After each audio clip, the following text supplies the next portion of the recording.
Srimad Alayam Karunalayam Namami Bhagavad Shankaram Lokashankaram Sadachivatamarambham Shankaracharya Madhyamam Atmadacharya Paryantam Vande Guru Paramparam Vasudeva Sutam Devam Kamsachanuramardanam Devaki Paramanandam Krishnam Vande Jagadgurum.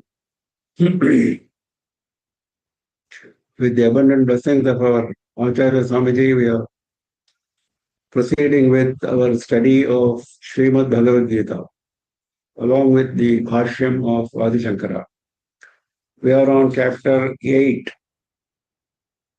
Chapter 8 is Akshara Brahma Yoga, also known as Dharana Yoga. Here we have started with the analysis of the 7 questions which were raised by Arjuna at the end of the previous chapter. They were mentioned by Bhagavan. At the beginning of this chapter, the questions were raised and questions were answered by Bhagavan. Now, as a continuation of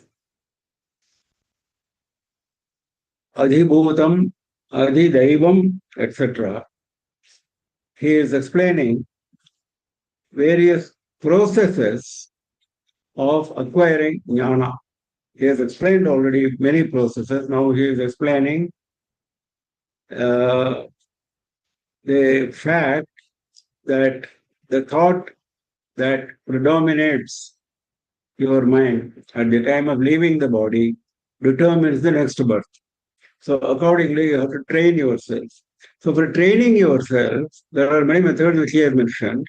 Now he is mentioning a method which is in continuation of chapter 6, Dhyana Yoga.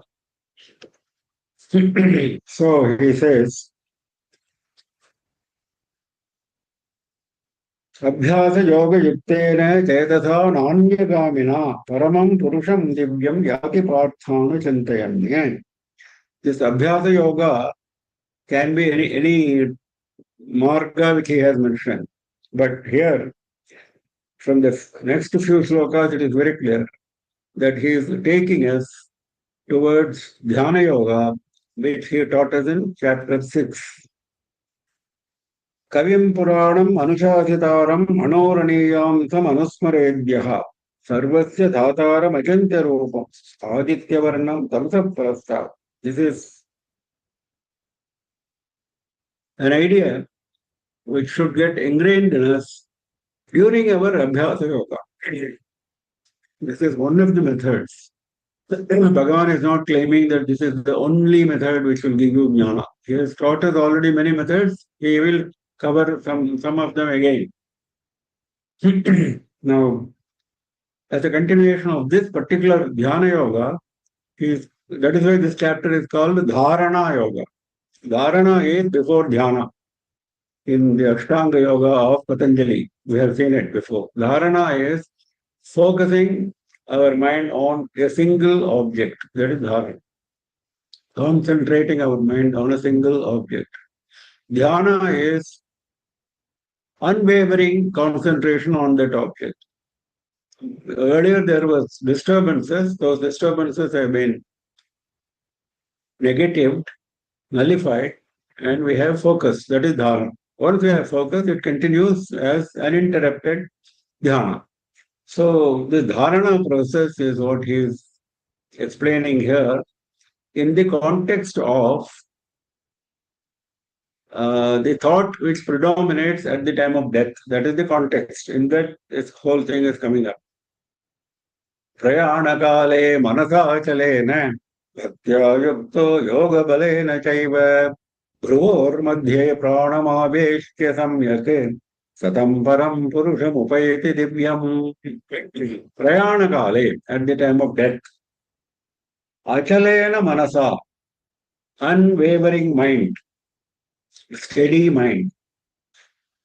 Bhaktya yukto yoga balena cha eva. He is qualifying the quality of the mind. One first quality was steadiness of the mind. Second quality is bhaktya yukta. You should have devotion.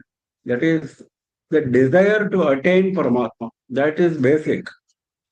That is mumukshutva vesa. So that is basic. So that is bhakti. Bhakti is devotion. Devotion is defined as love of Bhagavan. We have seen it before. Bhakti is love of Bhagavan. So, an ardent desire to merge with Bhagavan, that should be there at the time of death. That is a prayana kala, it is said.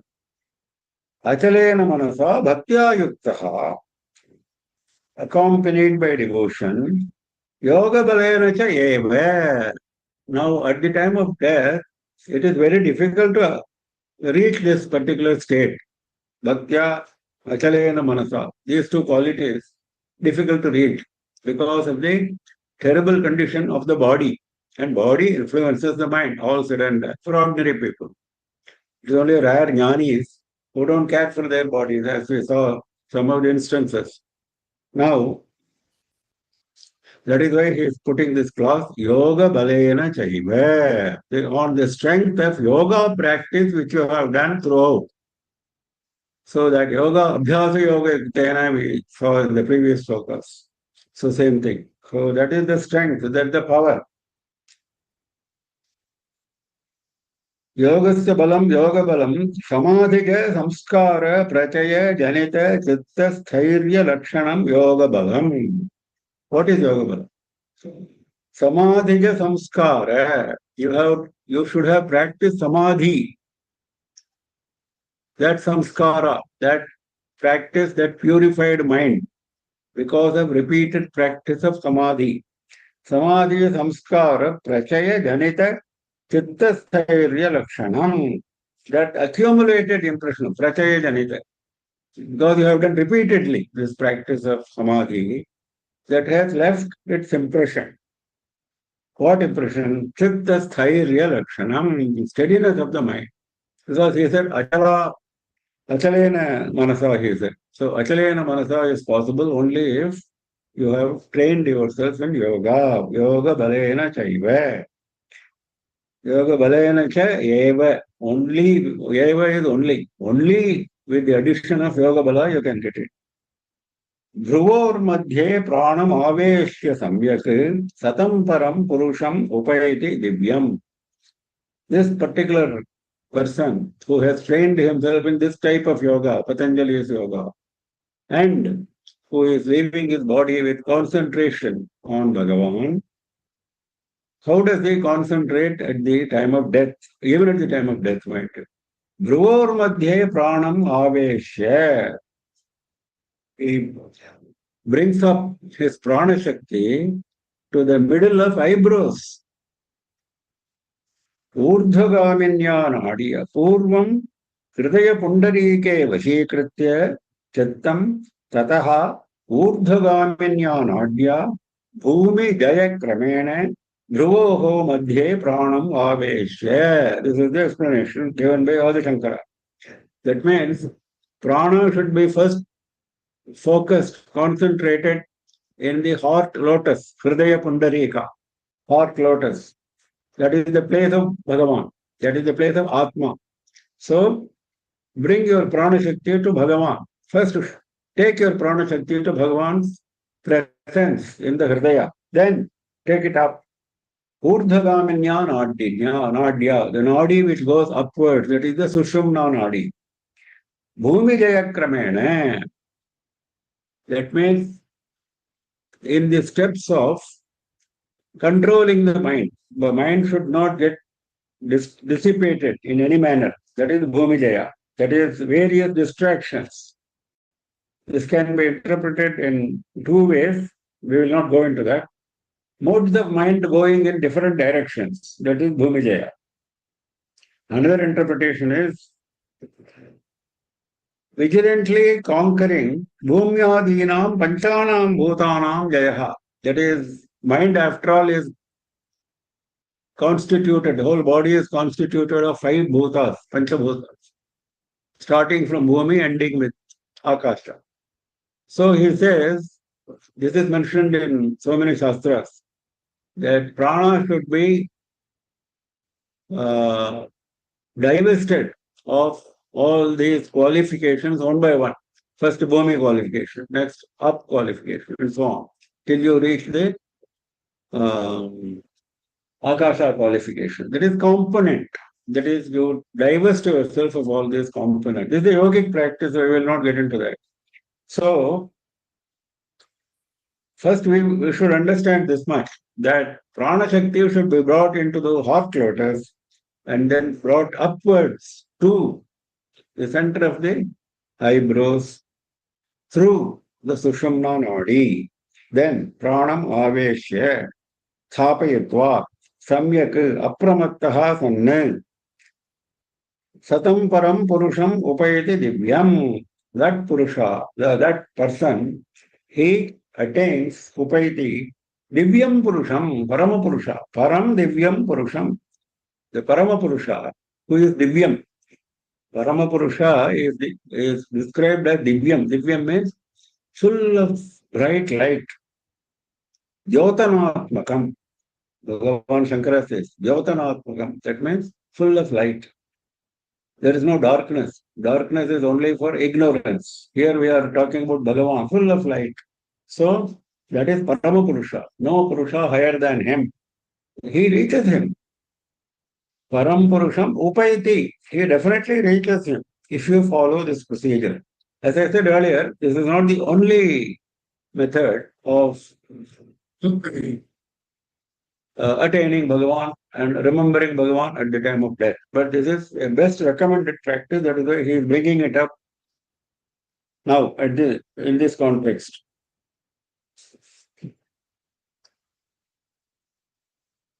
Brahmarandrat Minishkramya. This has been added by Anandagiri. Pranam Aveshya, he left, Bhagavan left. You bring it up to the eyebrows, then what happens? You should take it up to Brahmarandra, the highest point in the skull, through which prana should leave the body. Brahmarandra, Randra means hole. That is called Brahmarandra, this aperture at the top of the skull, through which the prana should leave. Brahmarandra Vinishkramya. This has been added by Anandagiri. Prayanakale manasachalena Yatyayukto yoga balena chaiva Dhruvormadhye pranamaveshya samyak Satam param purusham upayati divyam Yadaksharam veda vido vadanti Visanti yadyatayo vitaragaha Yadikshanto brahmacharyam karanti Tadde padam sangrahena pravakshe. Once again, he is going to talk to us about the state which you are going to reach. Param Purusham Upayati Divyam, he said. What is that state?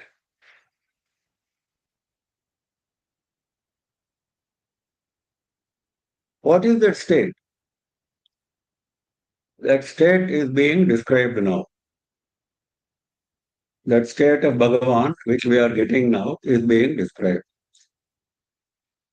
Yat aksharam vedavidaha vadanti.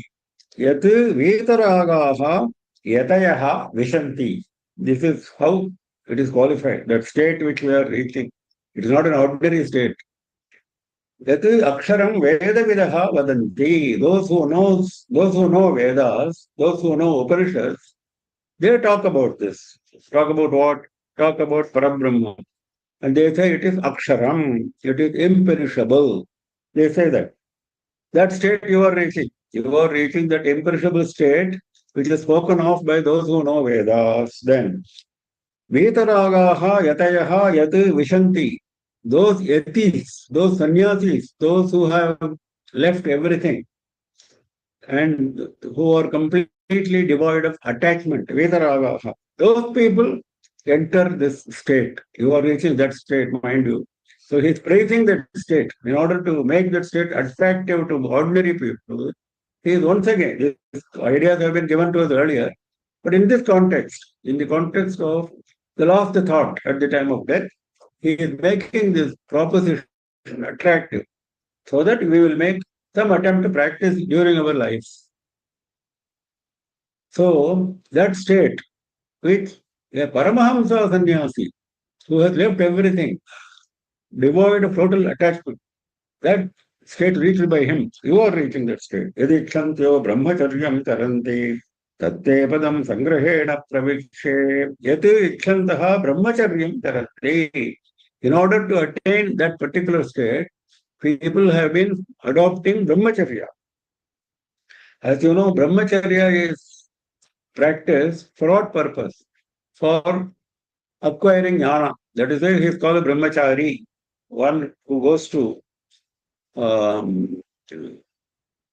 the Vedic school, Gurukula, and remains under the tutelage of the Guru, the teacher, is called a brahmachari. Why? Because his one and only aim in life is to acquire jnana. First it is Vedic jnana, later on it will bloom into spiritual jnana. So, yati ikshantaha brahmacharyam tarati. Now those, we are not talking about those young brahmacharis, those who are practicing brahmacharyam, toward the end of their lives, because sannyasis we said, no, vetaragaha, same. They are all practicing brahmacharya, isn't it? What for? In order to attain this state. Because that is single-pointed concentration. Brahmachari means what? They are concentrated only on attaining Brahman. That is why they are called brahmacharis. Yadikṣanto brahmacharyam taranti tatte padam sangrahena pravakshi. That state, I am now going to tell you briefly. That state which this man is going to reach, which he is praising now, he is going to explain once again. Now, Adi Shankara quotes from Upanishads in this context. Why Bhagavan is using certain terms? Aksharam. Etad Vaitad Aksharam Gargi Brahmanaha Adivadanti. This is from Brihadaranyaka. Yajnavalkya is addressing Gargi and says, that is Aksharam, that state is Aksharam. Sarva Vijayata Nivartakatvena Adivadanti Asthulam Ananu.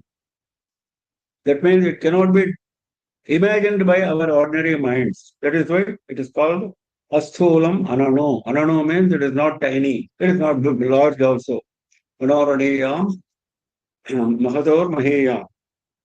Asthulam. It is not something which is solid, which you can go and touch, which you can go and see, because it is beyond the sense organs. This is what the Upanishad says. Sarva Vishayata Nivartakatvena. It is beyond all attributes. That is why Neti has come, isn't it? Not this, not this, not this. Not this is the only possible description of Parabrahman. As we have seen earlier, Sati Chiti Anandam is a kind of description for making it clear to us.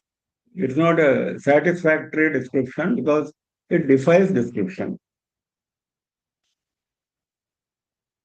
Vishanti Pravishanti Samyak Darshana Praptau Satyam Yatayaha Yatanashelaha Sanyatanaha Vitaravaha Samyak Darshana Praptau, because they have attained the correct jnana, right perception, they are entering the particular state.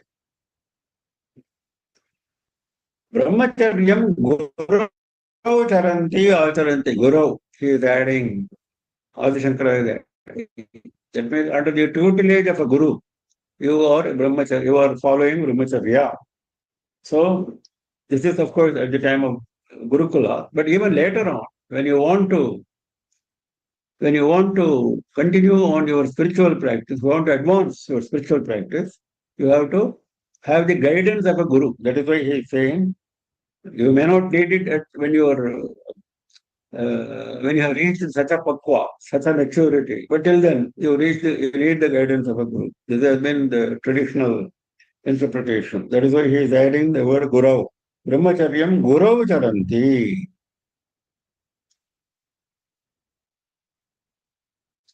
Yadaksharam Veda Vido Vadanti Vishanti Yatayo Vetaragaha Yadikṣanto Brahmacharyam Charanti Tatte Padam Sangrahena Pravakshe Sarvadvarani मनोहृदि निरुद्ध च मूर्ध्याधायात्मनः प्राणम् आस्थितो योगधारणाम्. Now, here he is going to tell us about more details at the time of death, how you should practice this yoga. And for that, he is bringing in the concept of Om, because if you say everything in very abstract form, even for such a trained mind, he may miss. At the right time, he may miss. So he needs some focus. The focus can be Om. That is the recommendation. This is the recommendation of Upanishads. He is quoting from Upanishads. This shloka and the next shloka, 12 and 13, refer to this particular concept. Sarvadvarani samyamya. Dwara means actually entry gate. What is the entry gate here? The sense organs. There are 5 sense organs, isn't it? Sabda, Sparsha, Rupa, Rasa, Gandha. So those 5 he is describing as Sarvadvarani. Samyamya, completely controlling them. At the time of death, you should not train your eye on something, you should not train your ear on something, you should not train your nose on something, you should not try to speak, you should not try to hear. All this, all sense organs should be completely closed, samyam, controlling. Mano hridi niruddhya, manas should be brought to, controlled and placed in Hridaya. We saw in the last shloka as an explanation. That explanation is now being confirmed by Bhagavan himself. Manas should be brought to Hridaya. Murdhni adhaye atmanah pranam asthitaha yogadharnam. Atmanah pranam murdhni adhaye. Taking the prana, your prana, atmanah prana, your own prana, you are taking it and placing it on the top of the head, murdhni. First he said bhror madhye. Now he is saying take it up again, which Anandagiri mentioned last time. Now he is confirming that.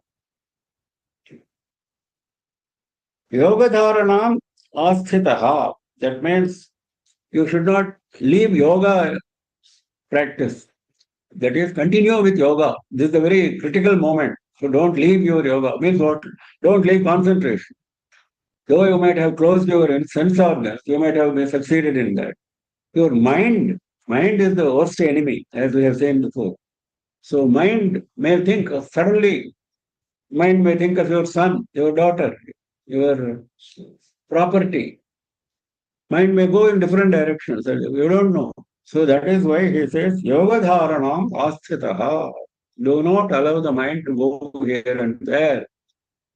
Intent on maintenance of yoga. As we said before, he is now once again mentioning our Shankara.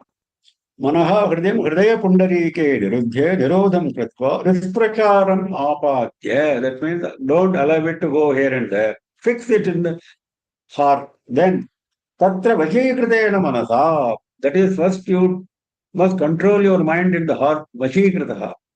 Don't allow it to go here and there. That concept should be made clear right at the stage of the heart. Manasa hridayat urdhvagaminya natya urdhvam arupya murdhi adhaye atmanaha. So after that you take it up through the Sushumna nadi towards the Brahmarandra at the top.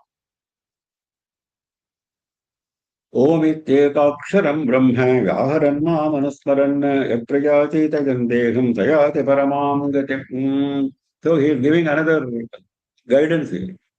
At that time, you want to say something. The mind wants to pronounce something, because mind is used to pronouncing. So our mind is used to words. Our mind is used to words. That is why japa we are doing always. Why we do japa? It is a mental utterance of a certain word, certain group of words. We are used to words. So he says, okay, I will grant you that word. Use the word Om. No other word. Om iti ekaksharam, single letter. Om is one letter. That is Brahma. That letter itself is Parabrahma. Letter does not represent Parabrahma. Letter itself is Brahmanaha abhidhana bhutam omkaram. It is an expression of Brahma, Parabrahma. It is an expression of Parabrahman. Vyaharan, pronouncing it mentally. Mam Anusmaran, your pronouncing at the same time, your thought should be on Parabrahman. It is your pronouncing, oh, this is a problem. Once we do some japa, our mind goes somewhere else. It is our experience, isn't it? Once we do japa, we don't concentrate on that particular deity on whom we are supposed to concentrate. Gayatri japa. You should concentrate on Gayatri only, isn't it? Not on anything else. But we are not able to do. At that time, we think of the phone, we think of this and that. So that is not correct. So though the mind may be pronouncing Om, you should think of only Parabrahma. Mam Anusmarane, continuously thinking of me meaning Parabrahma. Yaha deham tyajanne prayati, one who leaves the body like this and travels. Saha paramam gatim yati, he is given assurance. He will reach Paramagati, the supreme state. Now, Tyajan Deham, why he says, everybody knows that you have to leave the body, nobody is carrying the body. Why he is mentioning that? Even that is being explained by Shankara nicely. He says, Prayana Visheshanartham Dehatyagena Prayanam Atmanaha Na Swarupanakena Iti Artha. We are talking about a travel where body is not taken with us because we are used to travel with only body all the time. We don't know what is traveling without body. Now, this is the first time you are going to do that travel. That is why it is mentioned, he says. Prayana Visheshanartham is a special travel. Dehatyagena, by leaving the body behind. Prayanam Atmanaha na Swarupanasena. Then what is traveling? If body is left behind, who is traveling? Traveling is Atma. So, Atmanaha Prayanam na Swarupanasena. The body dies, body gets detached and dies. But Atma doesn't die, no decay, no nothing, no change. Atma is full strength. It goes, it travels. That point he wants to bring up here. That is why he is using the phrase Jagan Deham.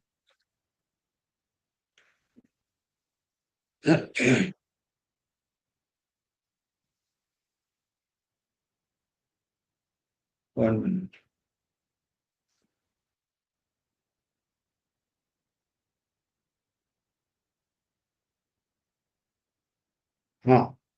One point he mentions here in this context.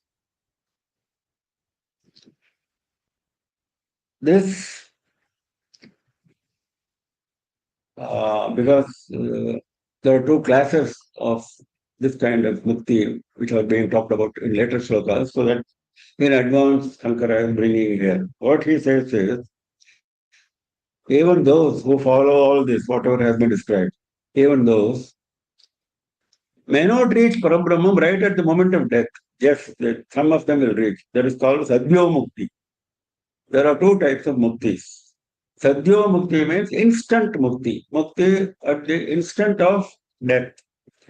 That is something called Krama Mukti.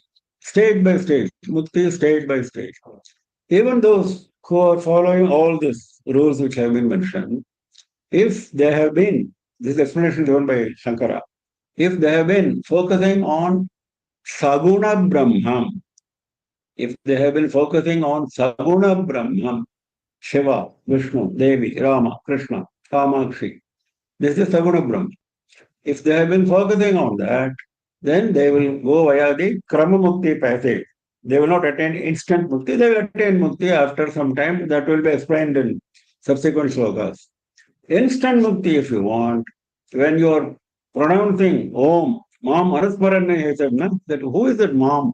Mam is Nirguna Brahman. If it is Nirguna Brahman, it is very difficult. If you are able to concentrate, you should have practiced. If you have been able to concentrate on Nirguna Brahma, your Mukti is instantaneous. So, he is quoting in detail from various Upanishads or Shankara to substantiate what I said briefly. He is quoting that. Now,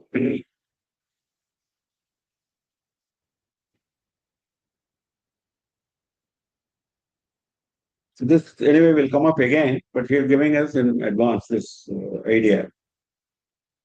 सर्वद्वाराणि संयम्य मनो हृदि निरुध्य च मूर्ध्याधायात्मनः प्राणम् आस्थितो योगधारणाम् ओमित्येकाक्षरम् ब्रह्म व्याहरन् मामनुस्मरन् यः प्रयाति त्यजन् देहम् स याति परमाम् गतिम् अनन्यचेतः सततम् यो मां स्मरति नित्यशः तस्याहं सुलभः Partha nityayuktasya yoginah. So for this, he is coming back to that point that you should be practicing throughout your life. Don't think all this is achievable in the last minute. That point he is making in this sloka clear. Ananya chayataha, with no other thought, only one thought. Satatam, always. Nityashaha, all the time. What is satatam and what is Nityasana? Even that is being explained by Shankara very nicely. Satatam iti nairantaryam uchyate. That means without any gap. Satatam means continuous. And what is Nityashaha? Nityashaha it is dirghakalatvam uchyate. A long time. One is continuity. Second is long time. Continuity for 24 hours. No, that's not the point. Continuity for many, many years. So both points are being mentioned. Satatam Nityashaha. Yaha mam smarati. One who remembers me, ananya chetaha, na anya vishaye chetaha, no other object of thinking. Tasya aham sulabhaha, nityayuktasya yoginaha. That yogi who is being described is described like this. Nityayuktasya yoginaha. That yogi who is ever attached to me. There is never Sada samahita chittasya, ever focused on me. For that yogi, aham sulabhaha, I am easy to attain. Don't think I am difficult to attain. Now this sulabhaha is being explained nicely by Shankara. What he says, evam samane api. 1 minute. This was mentioned earlier. Now this is being brought up again. Evam samane api ayate mameva na prapadyante anantaphalaya. This was mentioned earlier by Shankara. Aho khalu kashtataram vartate iti anukrosham darshayate Bhagavan. That is, instead of putting effort in what I am now explaining, you are putting effort on something else. And you are putting more, perhaps more effort. Samane api ayase. Same effort which you are putting in acquiring wealth, for example.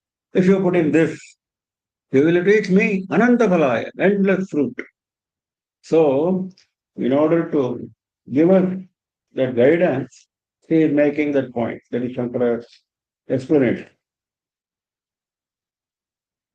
Mahupetya punarjanma dukhalayamashashvatam apnuvanti mahatmanaha siddhim paramam gataha. Once they have reached me, Mam upetya, having reached me, Dukkhalayam ashashvatam punarjanma na apnuvanti. Punarjanma is having this adjective. Dukkhalayam and ashashvatam, very oft quoted phrase to give us the true picture of samsara.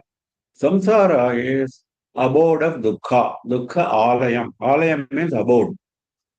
Temple is devalayam. It is the abode of deva.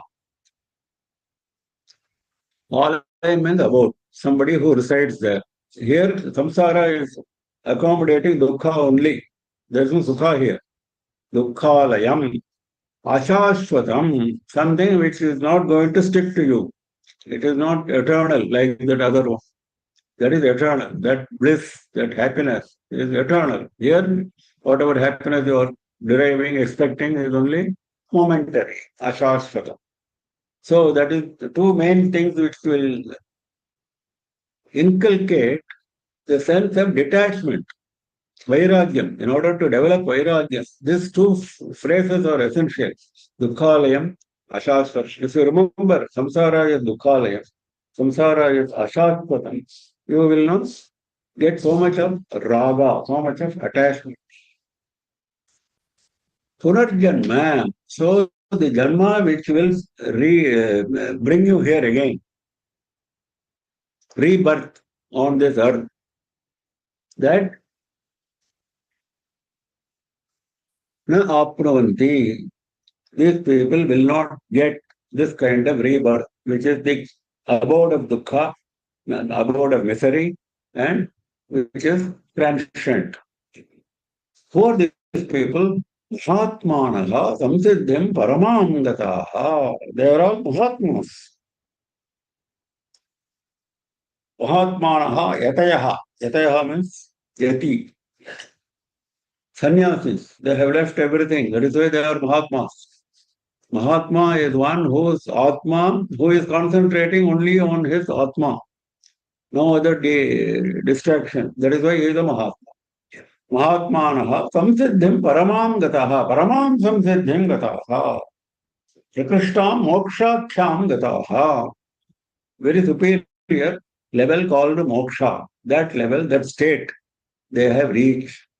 Once they have reached that state, they reach me, and there's no question of their return.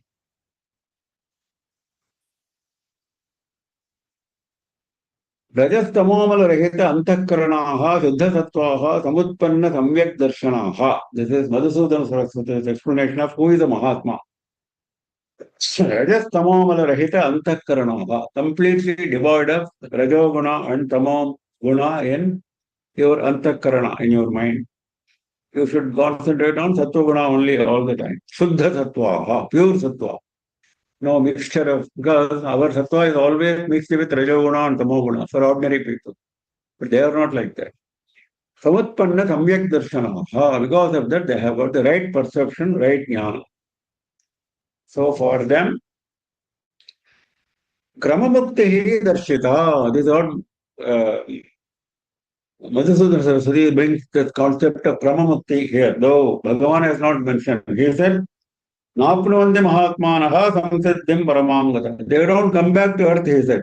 But he did not say they will get moksha instantaneously. They will get moksha. Samsiddhim paramam gata.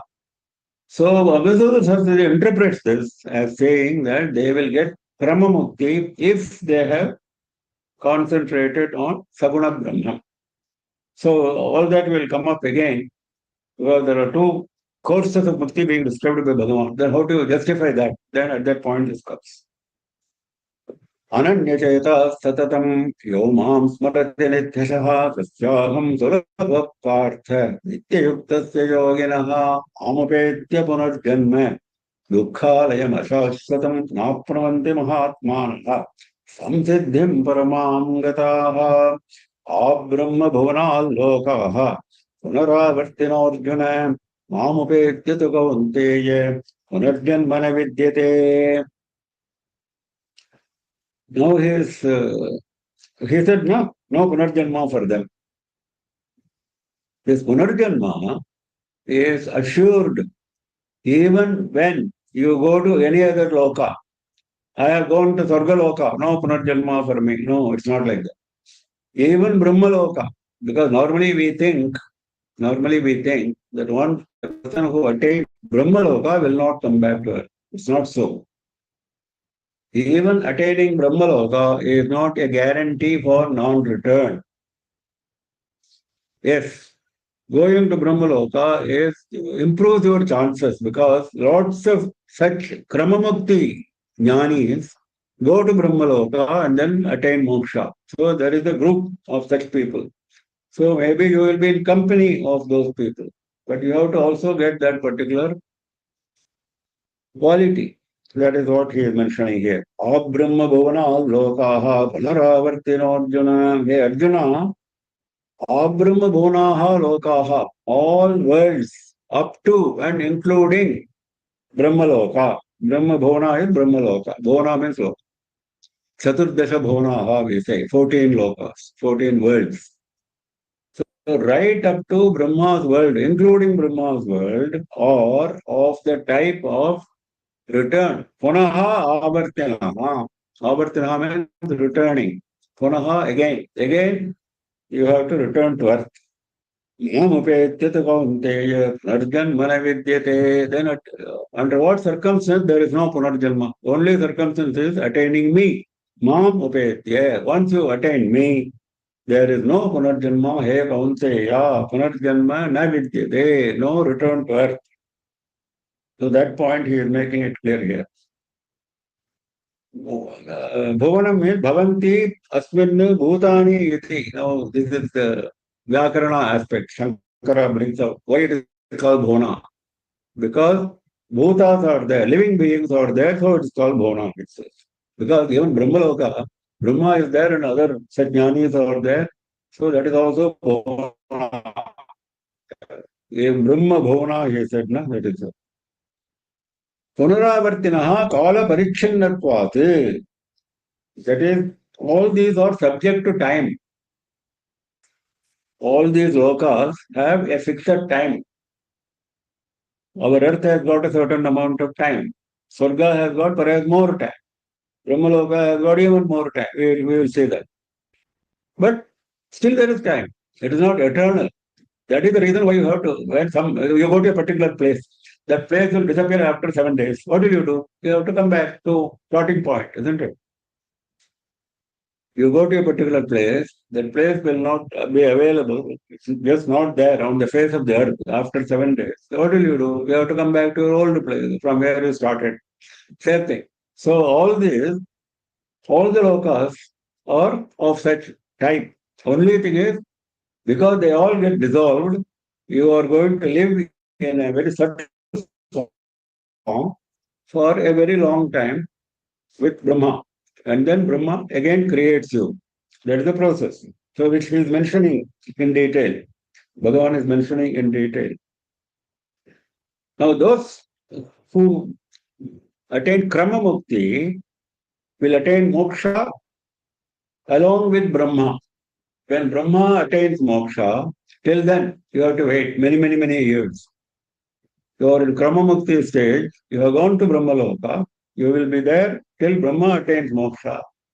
His moksha is assured after a length of time. Then your moksha is also assured.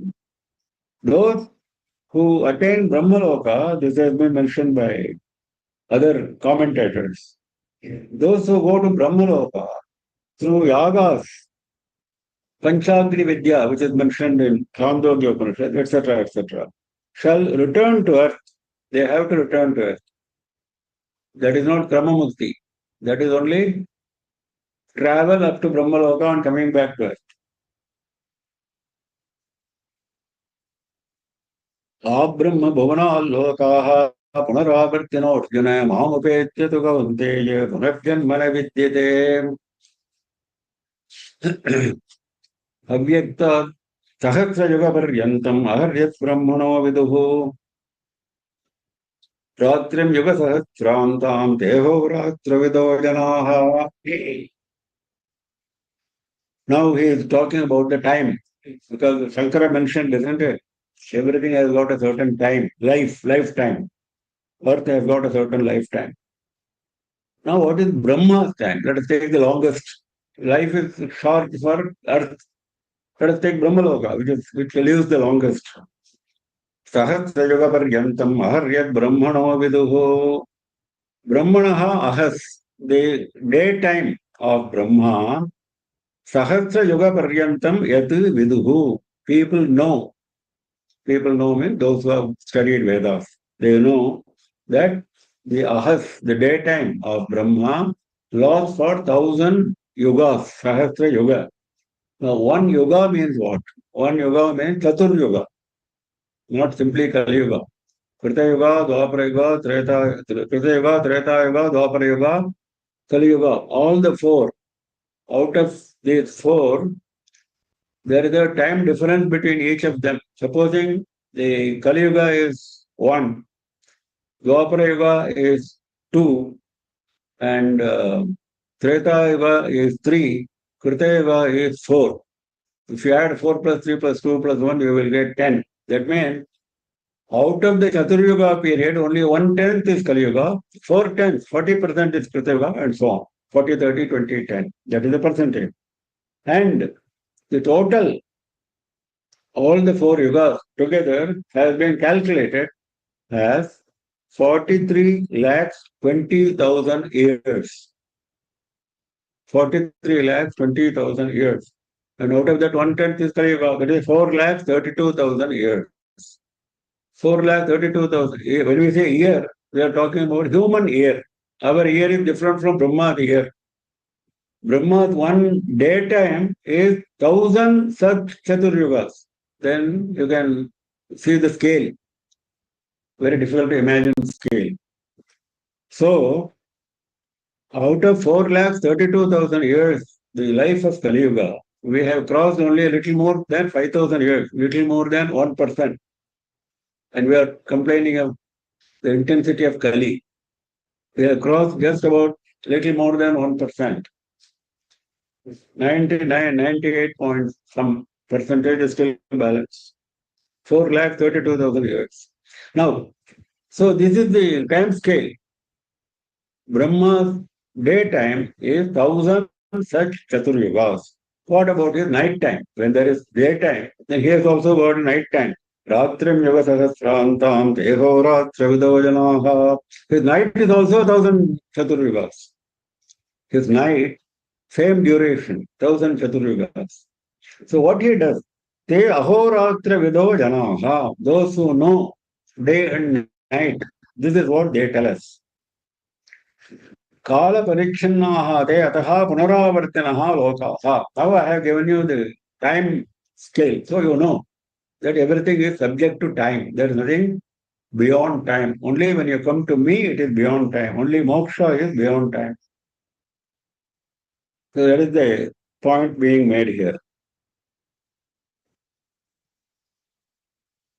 Now, this day and night, what do they mean for Brahma?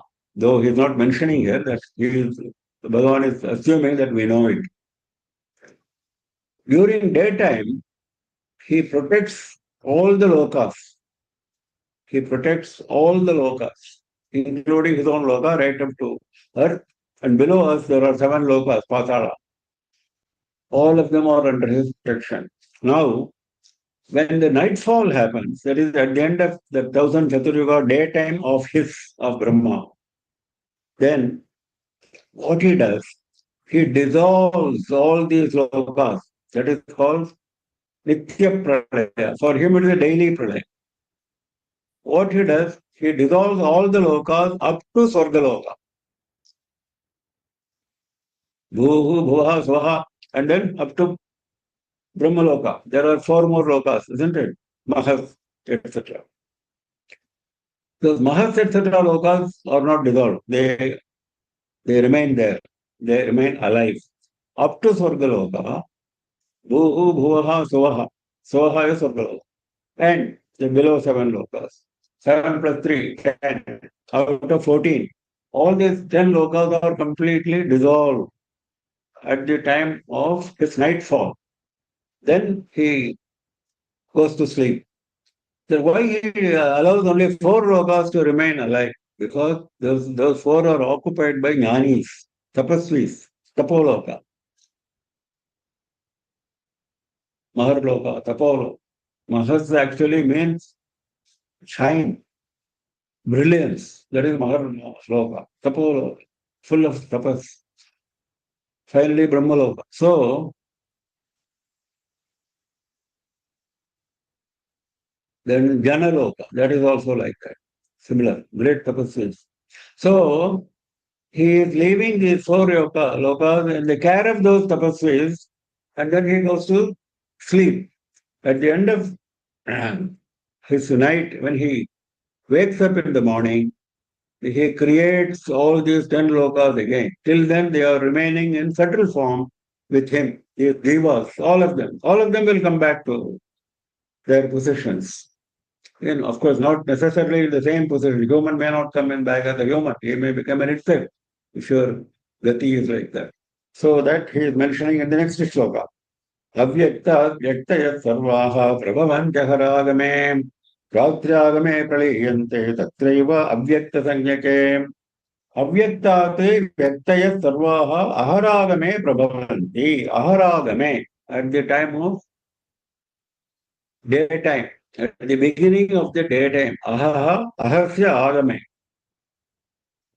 At the beginning of the daytime, Sarvaha Prabhavanti. All these beings are created. Who is created? Sarvaha Vyaktayaha. All individuals. Why he is calling them as individuals? Because they are coming from avyaktat, something which cannot be described as individual. It is a whole that only Brahma knows. How he is crores of such people he is holding in one whole. That is avyakta. Something unmanifest. Avyakta is unmanifest. Vyakta is manifest. Once it is manifest, it is in the form of individual. Once it is unmanifest, it is a subtle form. We don't know about it. That is why it's called avyakta. Ratragame prayante tatraiva avyakta sanjake.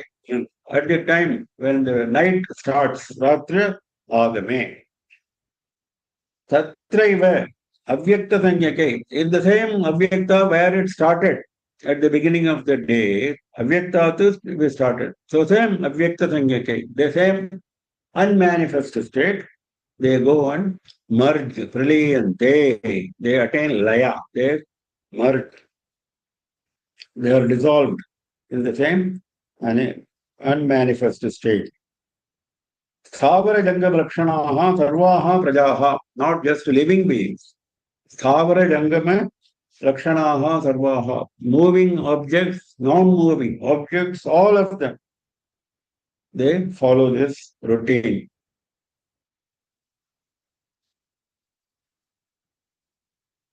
Avyakta Vyaktayat Sarvaha Prabhavantah Ragame Vratragame Praliyante Tatreva Vyakta Sanjake Bhutagrama Sayevayam Bhutva Bhutva Praliyate Ratragame Vachapartha Prabhavatya Ragame. And this is a continuous process. It's not a one night, one day affair. This is a continuous process that is being mentioned here. Avyaktam is mentioned as Prajapatehe Swapavatha. That means his sleeping state. His sleeping state is unmanifest. Saha Bhutagramaha Eva. Same group of beings. Same host of beings. I am this same host of this means whatever has been mentioned in the previous sloka. Bhutva Bhutva Praliyate. They get born again and again, and they get merger again and again with Brahma. That means they die again and again. Ratyagame avashapartha prabhavati aharagame. Priliyate ratyagame. When Brahma's night comes, they merge in him. Priliyate means they merge in him. Ratyagame. Avashaha, it is not in their control. These living beings cannot control this. Of course, even during the daytime, which is 1000 Chaturyugas. So you take a human being, his life is nothing, 100 years. And we are talking about 1000 Chaturyugas, that is one day of Brahma. How many 100 years will be there? It's difficult to count. Even assuming 100 years is the life of one particular human being. Many people die much before. So, how many times this man is born again and again, how many places he will go, which loka he will go. He may go to Sargaloka, he may go to Naraka, he may go to Patala, he may be born as an insect, he may be born as an animal. All that is covered in this long time of 1000 Chaturyugas during the day. So, he is not talking about that. He is not talking about that. He is assuming all that has happened. When the Brahma's night comes, then he attains the subtle form and goes and joins Brahma, again to be reborn. Ratyagame avashaha, that is not in his control. Helplessly. Prabhavati aharagame, then again he gets created at the start of the day, at the daybreak.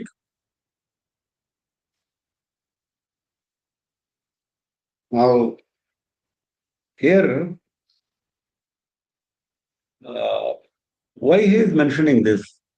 Bhagavan Shankara is explaining very nicely, very beautiful phrase he is using here. Very beautiful sentence.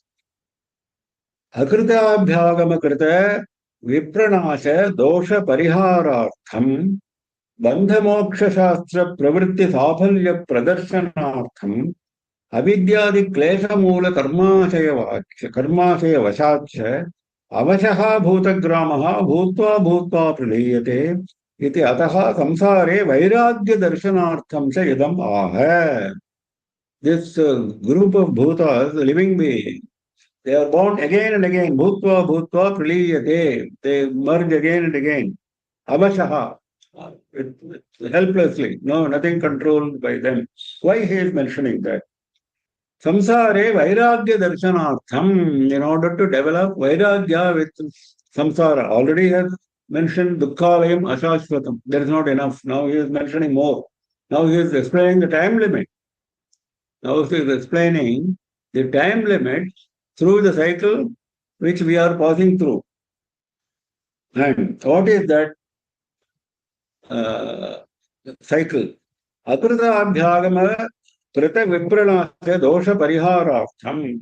See, this is a common experience. Shankara beautifully mentioned this. Common experience we see, those who are very good, virtuous people, they suffer. Those who are evil, they are prospering. It's happening right in front of us. So that gives you a question mark. That gives you a question mark. At the same time, that should give you vairagya. If you have a little jnana, you should have vairagya because of that. That is why he is mentioning that point. You are seeing in front of you that virtuous people are suffering and evil people are prospering. Akritabhyagama. That is, take your own case. You have not done anything wrong, but you are suffering. Akritabhyagama. Krita vipranasha dosha pariha. You have done a lot of good things. You are not enjoying the benefit. Then what will you do? You will develop vairagya. So that concept of time, this is happening again and again. Will you not still get disinterest? That is the question. Bandha moksha shastra pravritti safalya pradarshanaartham. The only way to get out of this is moksha, release. So that is the only successful way. So he is mentioning that, he is explaining that. Avidyadi klesha moola karmache vashache avashaha. He is using the word avashaha, no? That he is explaining. Because that is not in your hands. Why? Because avidyadi klesha moola karmache. Because you have accumulated karma because of avidya. Avidya adi klesha, not only avidya, similar to avidya, there are other causes of misery which you have accumulated over a long time. That is why avashaha. So those karmas are following you. As long as the load of karmas is there, you will be caught in this cycle. So that is what he is mentioning here. Avyakta vyaktaya sarvaha prabhavantyah ragame pratyagame priliyante tatraiva vyakta sangyake bhutagrama sayevayam bhutva bhutva priliyate ratyagame vajam partha prabhavantyah ragame. I think we'll stop now. We'll continue tomorrow morning with sloka number 20. Any questions? Those who have questions, please turn on your video and ask questions. Unmute yourself and ask questions. Any questions, anybody? Namaskaram. Yeah. Sorry, go ahead. Namaskaram. Go ahead. Yeah. You said in Brahma's Ratri that all the for Sagasra Chaturyugas, the Divas will merge into Brahma. That means, and for Sagasra Chaturyuga, there will be no creation, no activity for Brahma's night? No activity, yes, correct. No activity. No activity for all these beings. They are all taking rest. In fact, Bhagavan is arranging like this. He wants to give rest because he knows people are very tired. This to and fro. So he is giving lot of rest. Then he is giving again this manifestation. But all this birth and rebirth, everything takes place during Brahma's daytime only. That means we go through all our... Correct. That is why now 1000 Chaturyugas, very long time. See, compared to even Indra, Indra lives only for 70 manvantaras. That is, during daytime of Brahma, 7 Indras come. Okay. 100 manvantaras is daytime of Brahma. So 14 manvantaras is 1 Indra. I am giving you the scale. 7 Indras come. So even Indra goes back to some other state. He may not attain moksha. He will go to some other state. Somewhere in your lecture, That is the highest deva. Yeah, somewhere in your this one, you have also mentioned, I think, 83 million births we have to take in case we don't try our this one to reach mukti. Yeah. What I'm asking is, because that 1,000 Chaturyugas are such a long period, for a normal this one, 83 million births will they happen during the daytime of Brahma itself? Not necessarily, no? Okay. Not necessarily. You can continue in the next cycle. Cycle is everlasting. Okay. Cycle is everlasting. Thank you. Thank So you. it is not necessary that, not really that, it's not necessary that one has to pass through all the 84 lakhs of yoni. Yeah, 84 lakhs. It is not necessary. There are 84 lakhs. Presence is there. It's not necessary that everyone should pass through all the 84. Not necessary. Yeah, based on our own efforts that one can. Yes. Thank you. Yeah. Namaskaram, Mama. So in the 11th shloka, we had a word Vitaraga. I couldn't understand the meaning of Vitaraga. Vitaraga means one who has no more attachment. Vita means gone. Raga means attachment. Raga is gone. That's all. Simple.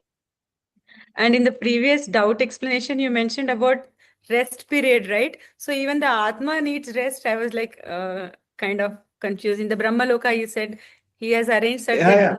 Okay. Yes. Okay. Because Atma thinks it is body, na? That is the problem. If Atma has developed spiritual knowledge, then let's not apply, na? He would have attained liberation.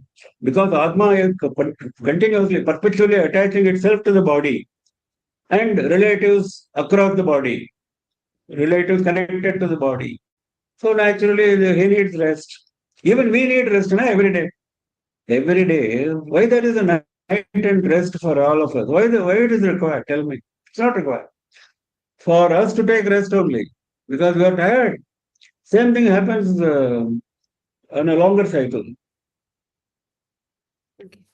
Thank you, Mom. Shri Guru Namaha, Mama.